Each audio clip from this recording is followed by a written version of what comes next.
শহরে ঘটে চলেছে একের পর এক সিরিয়াল কিলিং, আর সেই মৃত্যুর সমন এগিয়ে আসছে একটি ফোন কলের মাধ্যমে, যেখানে শোনা যাচ্ছে শুধুমাত্র একটি বিড়ালের ডাক। একের পর এক মৃত্যুগুলো ঘটছে বীভৎস এবং পৈশাচিক উপায়, যার ভিডিও ফুটেজ পাঠিয়ে দেওয়া হচ্ছে পরবর্তী শিকারের কাছে। এই তদন্তের দায়ভার নিজে থেকে কাঁধে তুলে নেন লালবাজারের ভারপ্রাপ্ত গোয়েন্দা স্বয়ম্ভু সেন। তার সাথে সহকারী হিসেবে যোগ দেয় শিবাঙ্গী বসু। হ্যাঁ, আমি এতক্ষণ কথা বলছিলাম অভিষেক চট্টোপাধ্যায়ের লেখা দুর্দান্ত ক্রাইম থ্রিলার স্বয়ম্ভু সেন সিরিজের প্রথম কাহিনী ম্যাও বইটি নিয়ে। বইটি প্রকাশিত হয়েছে বুকলুক পাবলিশিং হাউস থেকে এবং এর মুদ্রিত মূল্য 450 টাকা। বইটির প্রচ্ছদ এবং বইয়ের ভিতরের অলঙ্করণগুলি বেশ আকর্ষণীয়। গল্পে ঘটে চলা খুনগুলির পিছনে কি লুকিয়ে আছে গভীর কোনো অতীত?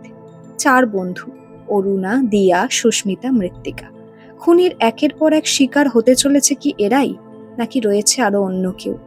একের পর এক সংকেতগুলোই বা ঠিক কাদের কাছে পৌঁছচ্ছে?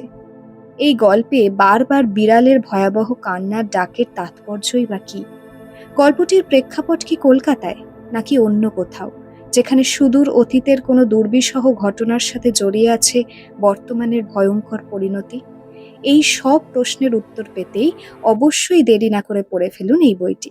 বেশ টান টান উত্তেজনা ছড়িয়ে রয়েছে গোটা গল্প জুড়ে, যার ফলে এক নিঃশ্বাসে পড়ে ফেলতে ইচ্ছা করে। গল্পের গতি ও নির্মাণ এতটাই চমৎকার যে একবার শুরু করলে থামা কঠিন।